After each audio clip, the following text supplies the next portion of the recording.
pada suatu saat gue ngelawan dan agak ekstrim ngelawannya. Gue lempar pisau ke kakak gue. Setelah itu tidur gue nyenyak. Oh,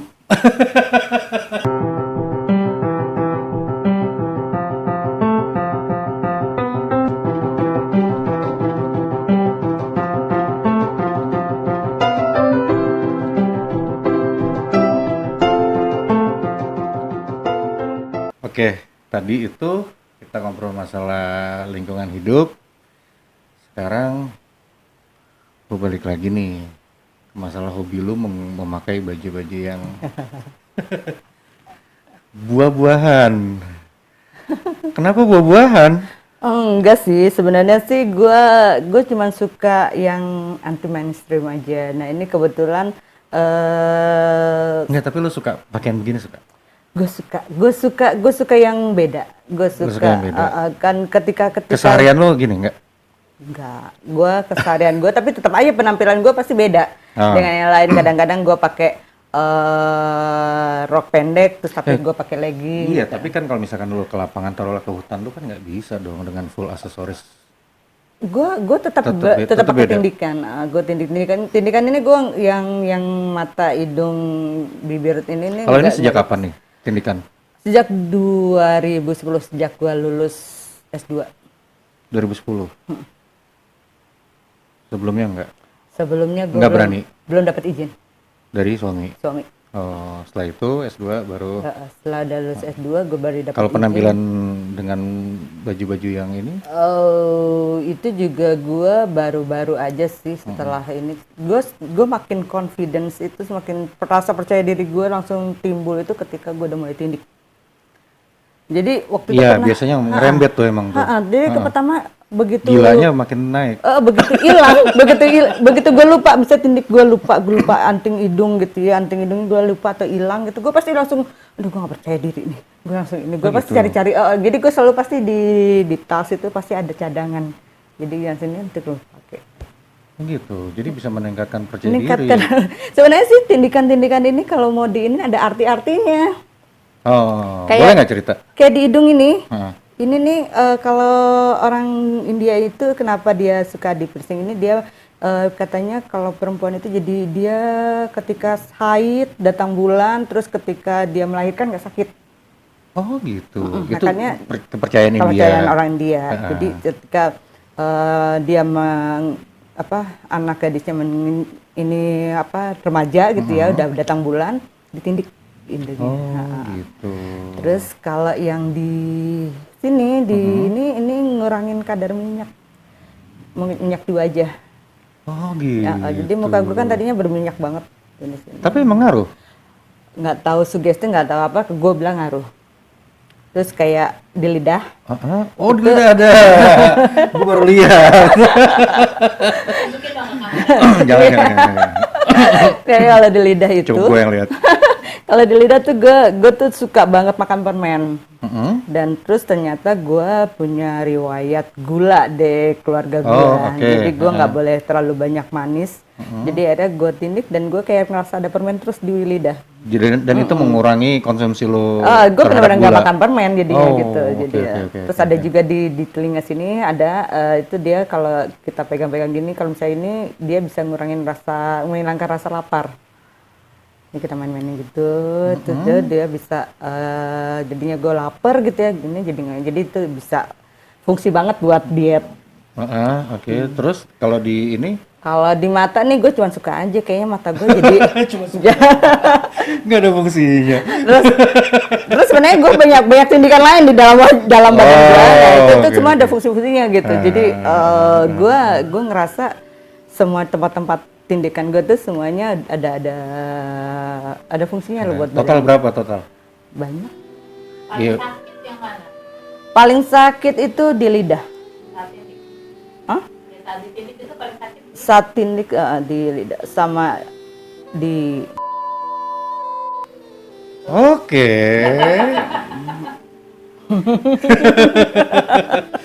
Kalau yang di genital itu fungsi untuk apa?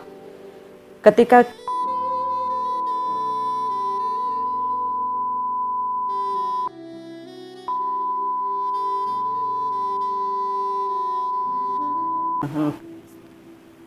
Kita potong nggak ya?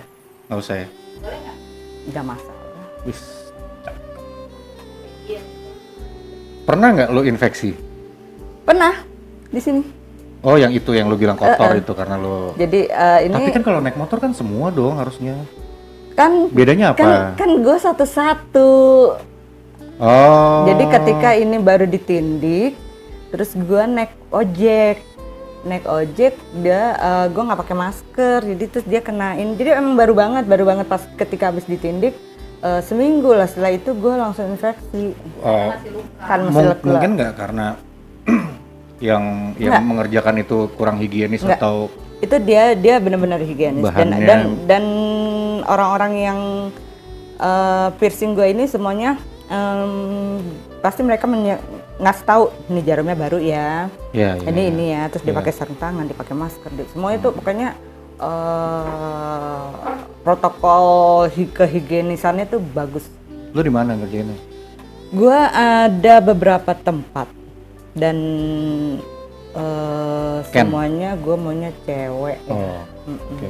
Jadi ada yang sekarang sih yang paling ini gue di Kalibata City ya. Di situ ada tempat tato dan piercing. Kalau tato ada nggak? Tato belum dapat izin. Boleh Jadi bersih. nunggu izin dulu. Ya, Tapi lu pengen? banget. Paling pengen bikin tato di mana? Tato di belakang. Sama di sini. Kan nggak kelihatan. Kelihatan tuh bagus. Jadi cuma buat suami ya.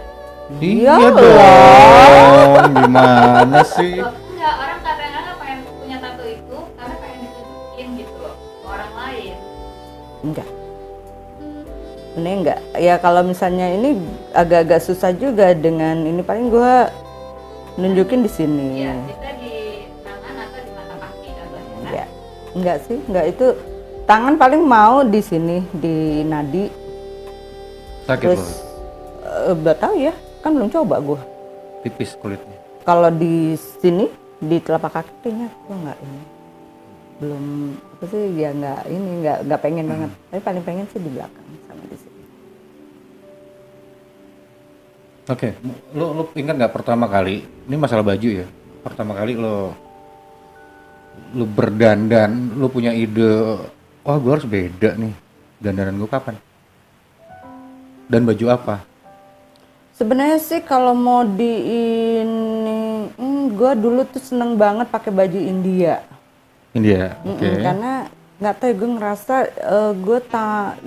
gue lebih cakep gitu ya, lebih cantik ketika gue pakai baju India. Apa Gitu. karena lu suka ini film India? Gue nggak suka film India, gue nggak suka nonton ini, gue nggak suka lagu India, gue nggak suka semuanya. Tapi kalau bisa. Tapi gue suka gaya berdandan mereka gitu. Oh gitu. Gaya berdandan mereka, style mereka, gue suka. Jadi kemudian terus gue mulailah mengkoleksi baju India. Jadi setiap kali ada kondangan tuh gue pakai baju India, lengkap dengan aksesoris-aksesorisnya. Terus udah gitu, udah gue suka itu. Nah terus kalau misalnya masalah buah-buahan ini gue terus terang baru yang kedua kalinya nih. Pertama gue pas reuni di SMA ya. Nah itu gue pakai baju selangka, sekarang gue pakai baju strawberry. Menang dong. Juara Dan satu. itu ada itunya ya, ada apa namanya istilahnya dress code-nya ya? Ada waktu pas reuni itu ada dress code-nya dia yang apa sih vintage ya? Jangan nyawa panitia nih. Ini panitianya nih. Panitia lewat Mulai lagi. Gepeng.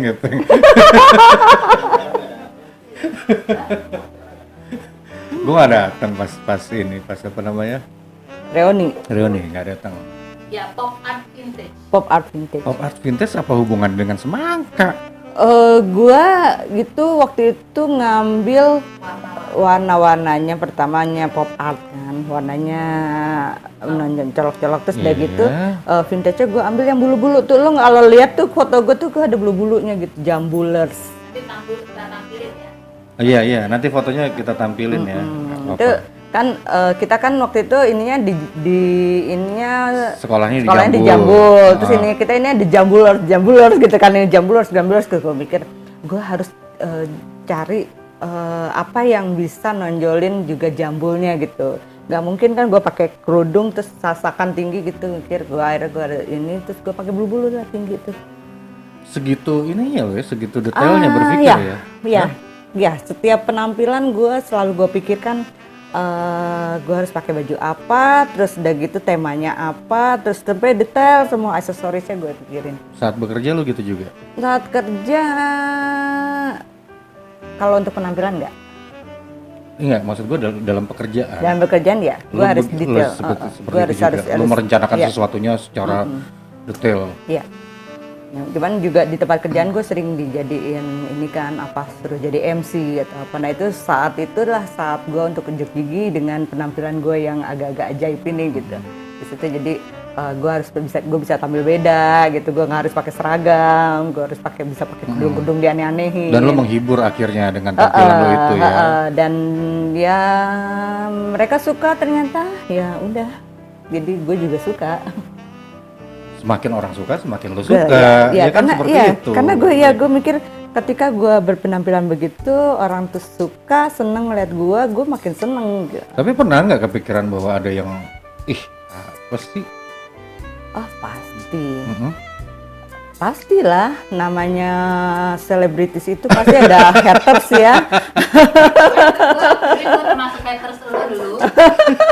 Tapi setelah kenal lo secara pribadi, gue suka dengan lo.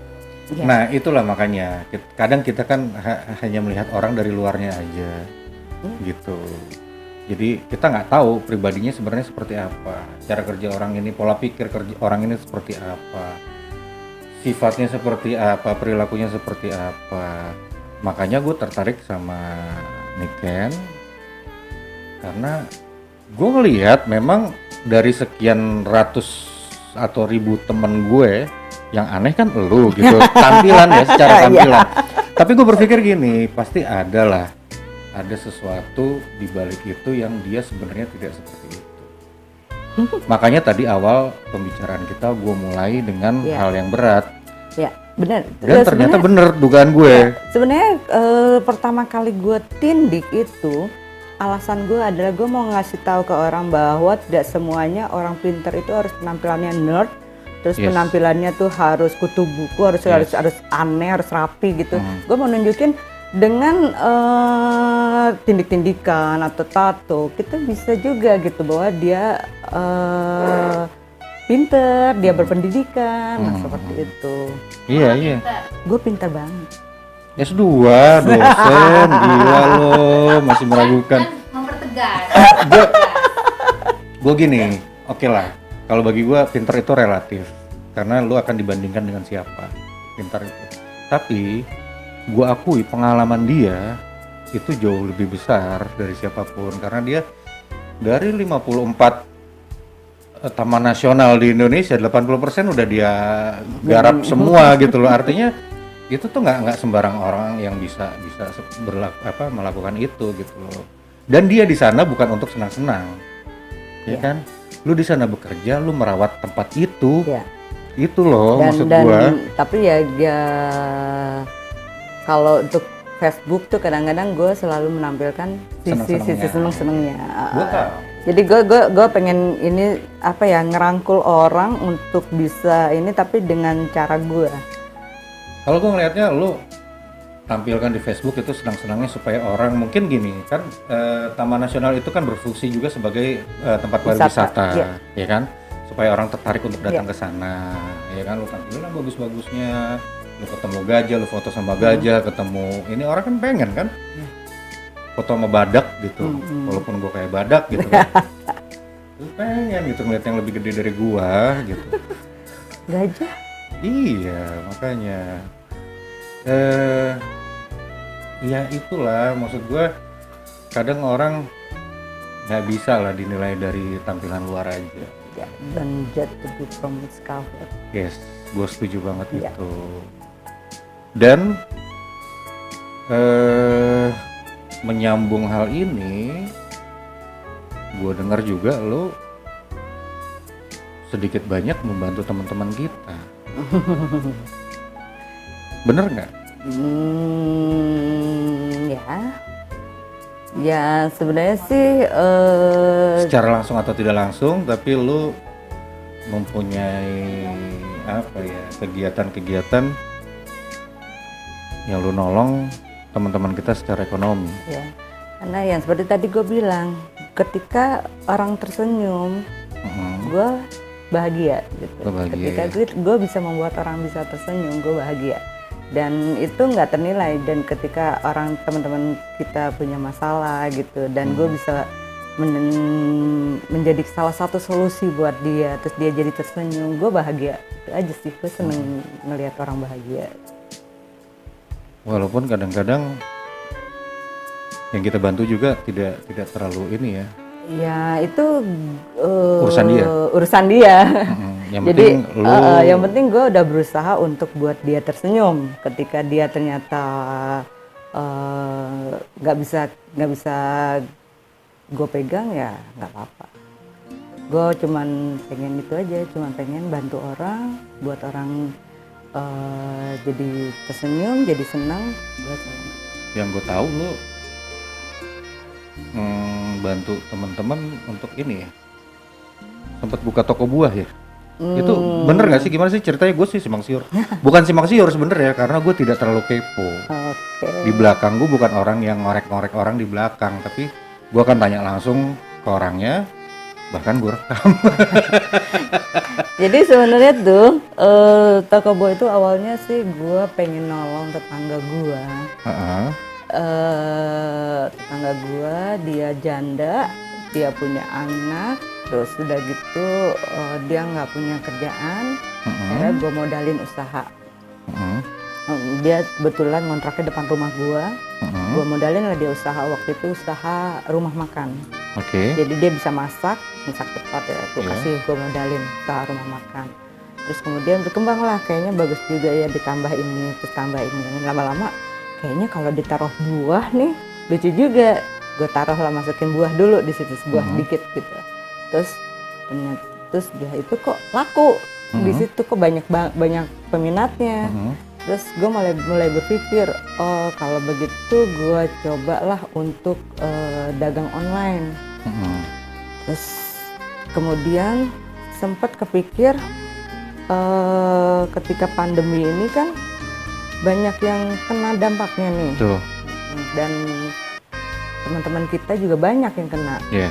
Jadi gue pikir gue coba rangkul satu-satu, mau nggak lo ikut ini ya. Jadi pertama mau nggak jadi reseller gue gitu, bantuin jualan gue, nggak pakai modal deh ya, jadi dia nggak perlu ngeluarin modal, cukup ini. Terus gue ajarin juga caranya gimana, gue ajarin. Bahasa lu gitu ya, mau nggak bantuin gue, padahal lu yang bantu ya.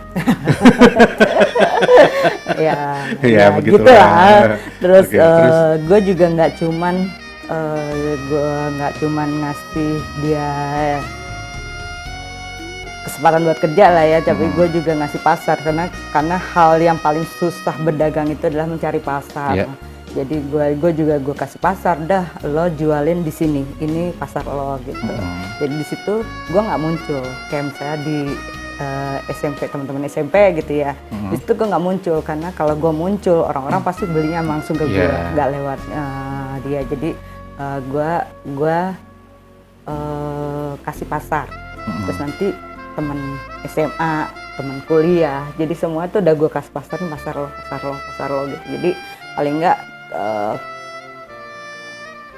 kesulitan terbesar dalam berdagang itu udah ada lah. Yang ini kan mencari pasar, tidak dapat pasarnya.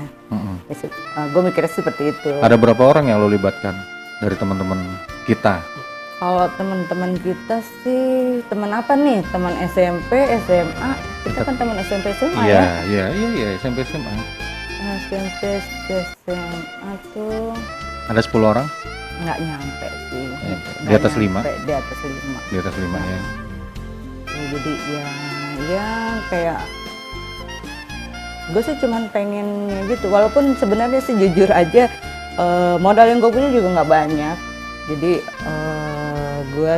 gue sampai gadein emas gua buat modal gitu. Mm-mm. Terus tapi gue pikir kalau misalnya ini bisa continue, bisa buat orang seneng, bisa buat orang bahagia, gue seneng gitu. Udah itu aja sih gue. Tapi jalan nggak? Berhasil nggak? Alhamdulillah sih. Ada yang jalan, ada yang nggak? Ada yang jalan, ada yang enggak. Tapi ya itu ya semacam kayak seleksi alam juga kali ya. Ketika misalnya mungkin dia merasa stuck di satu tempat, ya udah gue cooling down dulu, gak gue ini nanti gue rangkul lagi gitu. Jadi kayak misalnya ada nih satu teman yang dia kan gue belum bisa jualan dulu gitu. Oh ya udah nggak apa-apa, tapi selalu gue iniin. Jadi itu pun juga kayak misalnya orang-orangnya dia yang dulu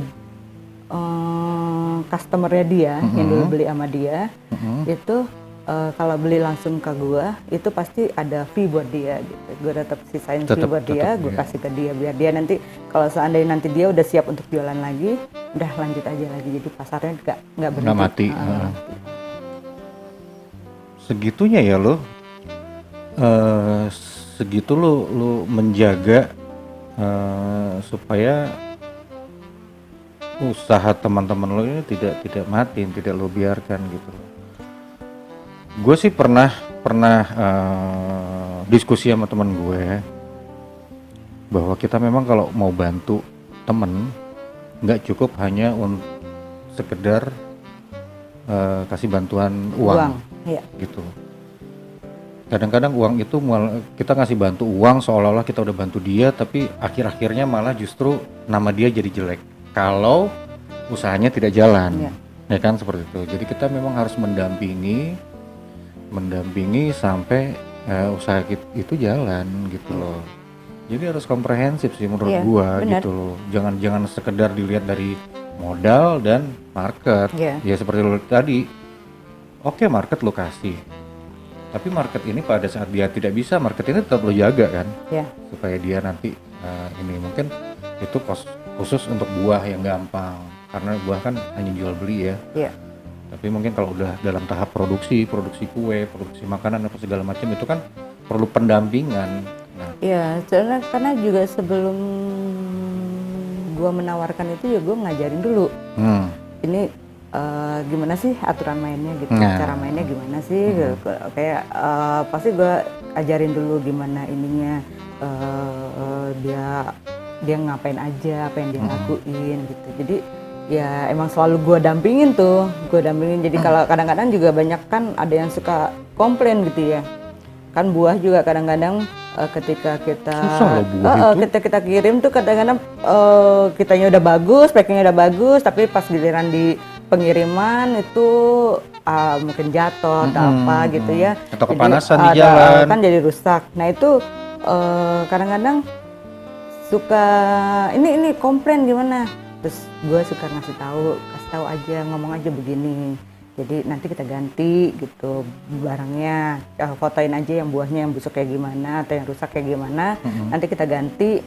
Terus udah gitu ya bilang aja makasih atas ininya. Kayak gue ajarin lah gimana cara-cara untuk menghadapi customer handling kayak gitu. Jadi ya emang sebenarnya agak merepotkan gue ketika waktu itu kan berjalan ketika gue masih awal-awal pandemi ya. Itu gue udah WFH terus. Itu enak tuh jadi gue bisa fokusnya, jadi tinggal Zoom meeting gue bisa fokus ke buah ya gitu. Ketika sekarang gue udah mulai aktif di kerjaan itu agak-agak repot juga sebenarnya.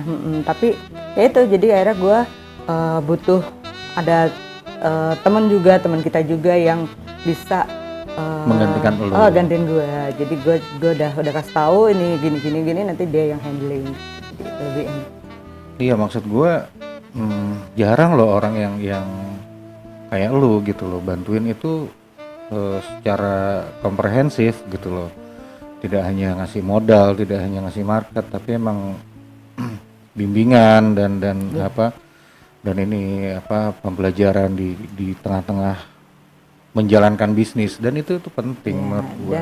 Dan juga sebenarnya juga kadang-kadang gue juga suka dikecewain gitu. Jadi misalnya ada temen yang oke, dia udah gue ajarin, gue udah pinter, habis gitu dia cari Jalan sendiri. jalan sendiri atau cari supplier lain gitu. Jadi nggak ngambil buahnya dari gue. Oh gitu. Ada, tapi ya gue pikir selama apa yang gue kasih bisa bermanfaat buat dia, gue seneng. Jadi kan berarti dia udah punya skill untuk jualan buah ini, terus dia udah dapat marketnya, dia udah tahu gimana cara handling customer gitu. Kalau dia nggak ngambil dari gue lagi ya nggak masalah. Gue bilang ya gue sih yang penting apa yang gue kasih ke dia udah masuk ke dia gitu. Udah gue itu udah seneng gue. Justru kalau misalkan dia bisa berhasil sendiri, lu akan Ya, seneng kan? gue makin seneng. Karena lu sudah melepaskan satu orang untuk berdiri sendiri kan, seperti itu kan. Iya. Hebat lah menurut gue. Ya belajar lah ya.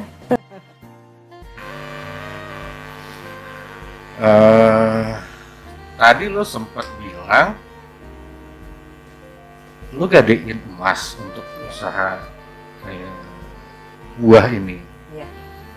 Dan usaha ini yang dijalankan sama teman-teman. Iya. Bukan lu secara langsung. Lu nggak takut hilang emas lo? Ya malah gue sebenarnya gue juga sempet Kayak gini, lu nggak takut nih? Kan kita nggak ngelola sendiri ya. iya. Kita nggak ngelola sendiri keuangan ini. Lu nggak takut gagal gitu? Maksudnya gue hilang bukan diambil sama teman-teman ya, maksud gue nggak jalan gitu. Lu nggak takut? Sebenarnya sih ya gue Bismillah aja ya. Gue ngejalanin ini ya niat gue baik. Maksudnya menurut gue niat gue baik. Terus gue mau lebih banyak orang yang bisa tersenyum karena gue. Jadi itu udah bikin gue ya matahin gue lah tuh. Pokoknya kalau kita nggak usaha, maksudnya kita nggak coba, kita nggak akan tahu apakah ini sukses atau gagal. Karena kegagalan itu kan sesuatu apa dasar apa sih bilang itu kegagalan adalah kesuksesannya tapi kan tertunda. ini dikelola dengan orang-orang lain. Iya, gitu. iya. Tapi ya gitu. Bukan kegagalan lu sendiri. Gue ngerasa ketika gue udah mencoba untuk sebenarnya sih prinsipnya tuh cuman simple, gue cuman menolong gitu. Jadi apapun yang terjadi nanti apakah itu untung atau rugi ya gue sih berharap untung ya, dan itu juga untungnya itu juga nggak cuman ke teman-teman tapi untung ke gue juga. Nah, itu pasti. itu gue nggak masalah, nggak itu mau untung mau rugi gue nggak masalah. Nah yang penting gue niat gue cuma pengen nolong aja. Malah jadi gue juga ada gadein BPKP motor itu buat usaha teman gue. Itu jadi teman gue. Lu modalin temen lo. Gue modelin temen gue. Dengan lu menggadaikan BPKB motor lu. Iya. Dengan gue menggadaikan BPKB motor gue, tapi yang bayar tetap teman gue. Oh, oke. Jadi yang bayar bukan gue, tapi teman gue. Karena jadi ibaratnya kalau gue kasih modal uang, itu gue nggak ada, gue nggak punya modal uang gitu. Jadi kalau ini, yaudah kalau gitu pakai dengan gadein BPKB gue, jadi dia pinjam uang ke koperasi gitu, terus ininya jaminannya BPKB motor gua. Nah, udah jadi dia pakai buat usaha. Usaha itu usaha yang lu dampingi atau? Iya, usahanya buah tetap, ini juga? tetap buah juga.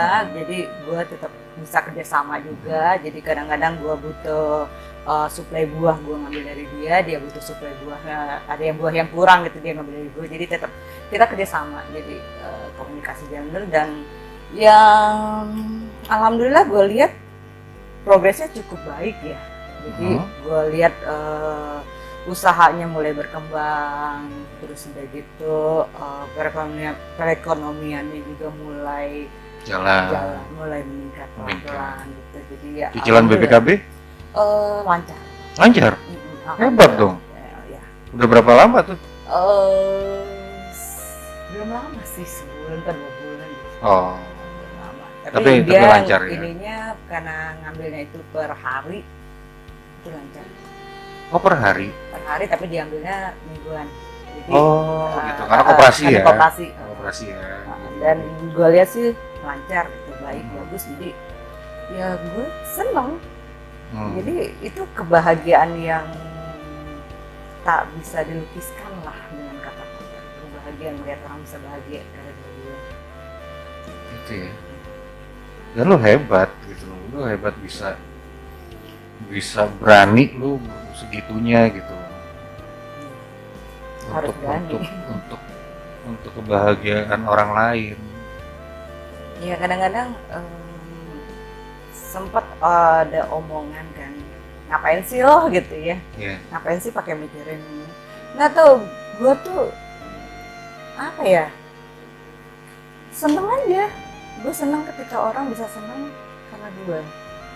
Jadi itu suatu kebahagiaan gue gitu. Jadi kayaknya kalau misalnya apa sih yang gue cari, gue nggak nyari apa-apa, gue cuma nyari kebahagiaan gue. Dan kebahagiaan gue adalah melihat orang bisa senang gara-gara gue. Luar biasa. Terus planning lu ke depan apa lagi untuk bukan program ya, apa ya, rencana lu untuk bikin apa gitu, sosial? Gue itu masih ada rencana, sebenarnya dulu gue pengen banget punya sekolah untuk anak-anak yang nggak mampu gitu, anak-anak gelandangan gitu. Tapi terus mungkin terkendala sama waktu gue yang terlalu padat. Nah terus di warung gue, kebetulan di warung gue tuh ada wifi cukup kenceng gitu ya. Itu gue tuh lagi pengen buat wifi gratis untuk sekolah, karena sekarang kan lagi pandemi begini. Kendala dari anak-anak sekolah itu adalah mereka susah untuk dapat akses internet yang stabil. Yes. Terus udah gitu belum juga medianya juga mereka nggak ada gitu. Nah itu mungkin jadi gue pengennya sih ke depan gue pengen punya, bisa ngasih wifi gratis sekaligus gue minjemin medianya, apa handphone, apa tablet gitu untuk mereka, biar bisa mereka sekolah dari rumah ya. Sekolahnya ya dari toko dari tempat lo itu ya. dari warung gue itu. Berarti harus lu pikirkan untuk mereka tetap jaga jarak.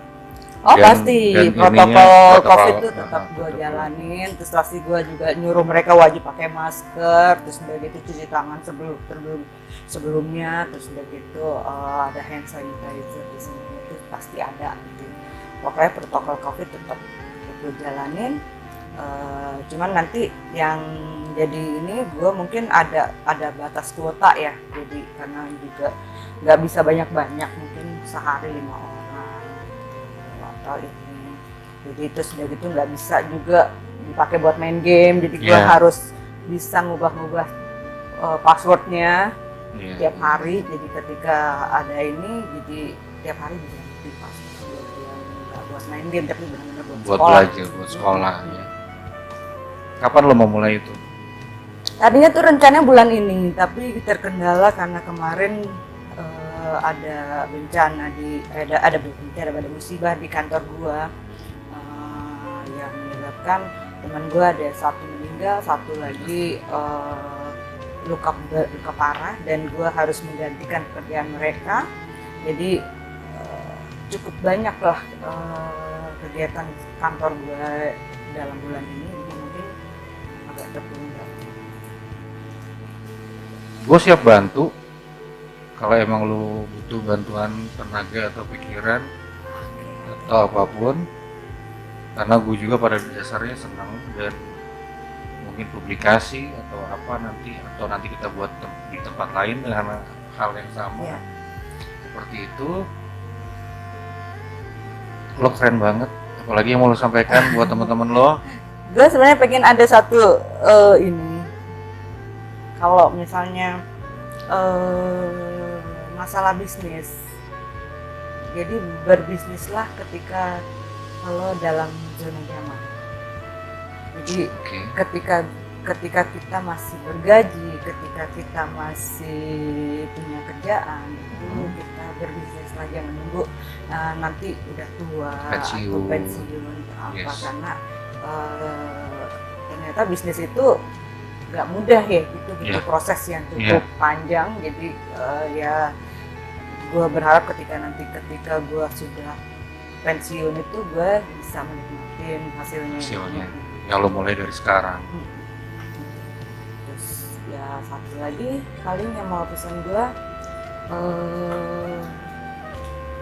do the right thing rightly. Do the right thing rightly. Lakukan hal yang benar dengan benar. Ya, jadi jangan lakukan hal yang benar dengan salah, atau lakukan hal yang salah dengan benar. Oke. Menarik. Gue nggak akan kupas itu karena gue udah mau closing. Nanti suatu saat pada saat kita pembukaan, apa istilahnya, wifi gratis dari warung, baru kita kupas do the right thing rightly. Makasih banyak Niken, lo keren banget.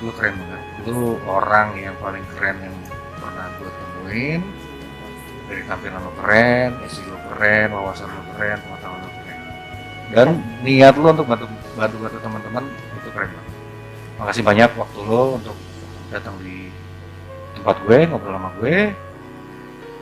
Kita ambil hikmahnya, video ini, obrolan gue, ambil pelajaran dari situ. Apapun yang bisa lo ambil, terserah lo. Gue nggak akan ngasih pengarahan. Terima kasih sudah nonton Seraoda. Sampai ketemu lagi di video berikutnya. Nggak boleh ada cara nyanyi kah? Nggak boleh ada cara nyanyi kah? Bikin aja.